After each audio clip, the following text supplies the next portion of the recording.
Setting up a new workbench here. Here's a collection of my AC taps.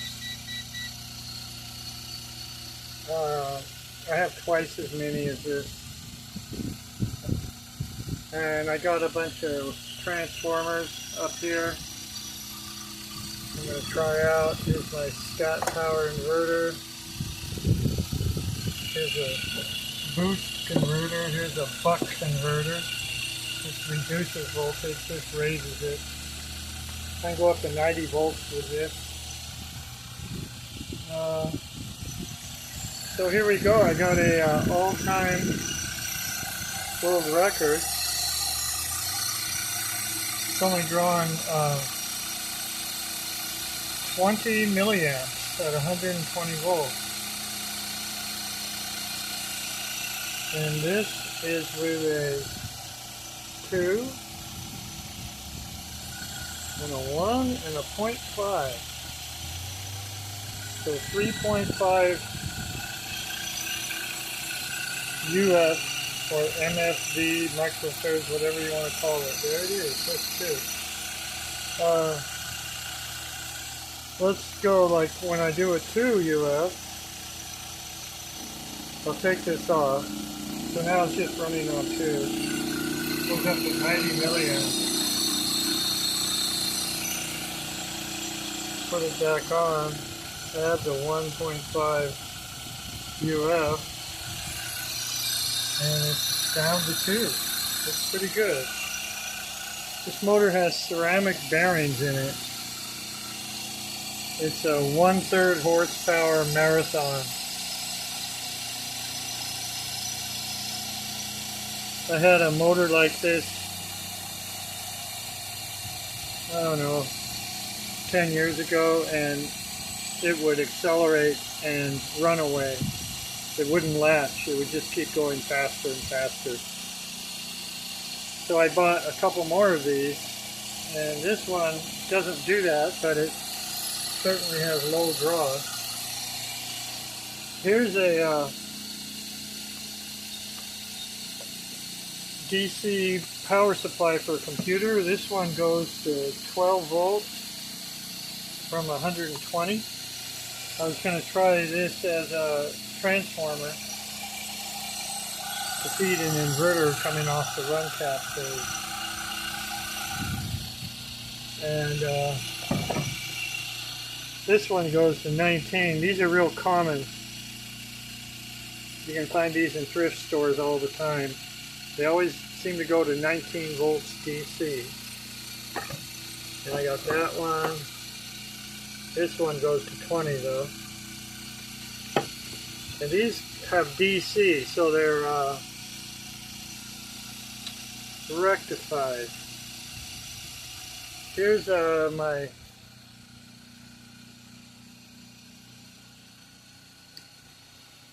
microwave oven workshop, whatever you call it. See in between here, I took out the shunt windings in there and these little shunt bar things. And I added a bunch of extra winds, 14 gauge. This one makes about a volt more than normal. And this one too, I'm doing the same thing here. Added a bunch of extra winds. And here's what you cut along that weld here with a metal cutting saw. And then do it both sides, and then you can pop that lid off and then dig it out. So it's just the high voltage windings. And then you can put these back in,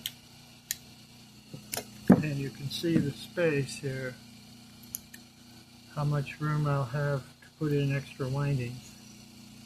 About a quarter inch or so, quite a bit.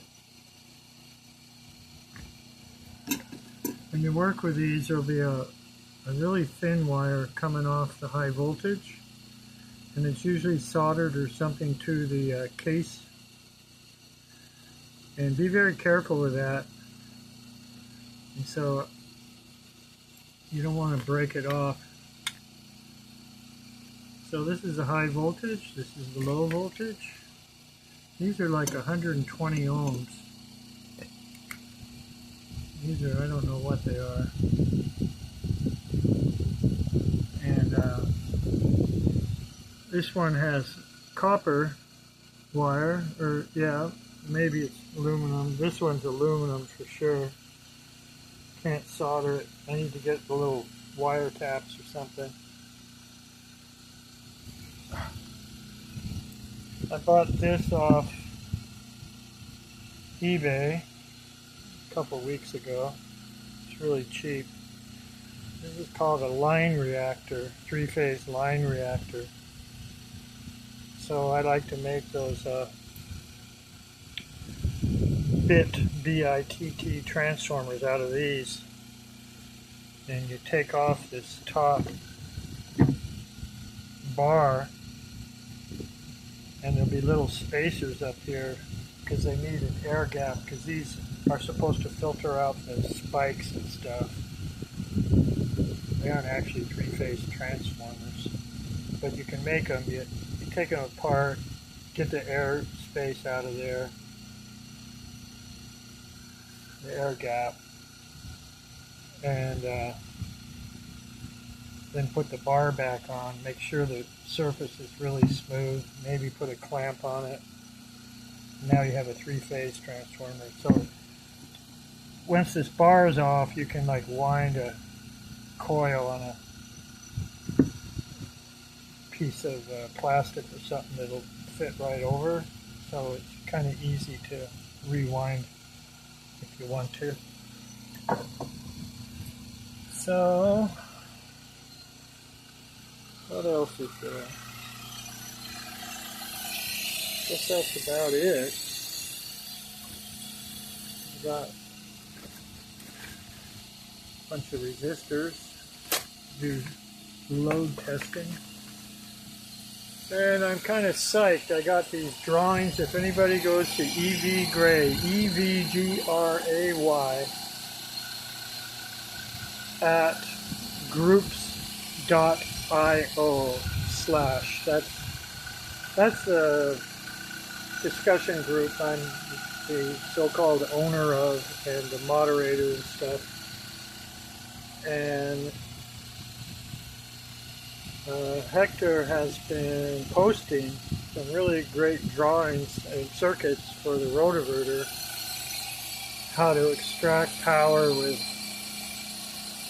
transformers, and then you tune it with caps, and then you run it into an inverter, and the inverter runs the motor, and you got a looper.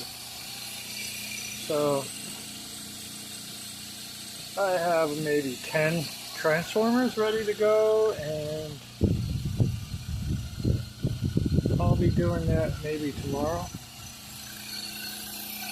Right now I'm just getting things set up here and wanted to get this running, and I'm pretty happy. 20 milliamps, 120 volts.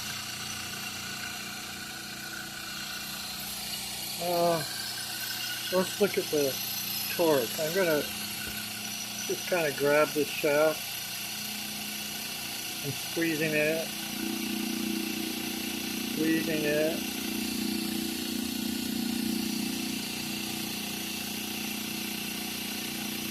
Well, I'd say under load, maybe you plan on about heavy load. I'll try to get it up to 10. There's 10. That's 100 milliamps. And also, when you have a shaft load, you want to raise the UF value here up a little bit. Okay, well, that's about it, I guess.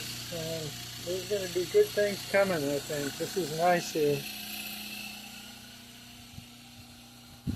Nobody's going to bother me. And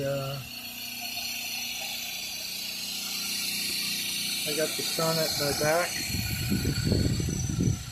Okay, thank you for watching.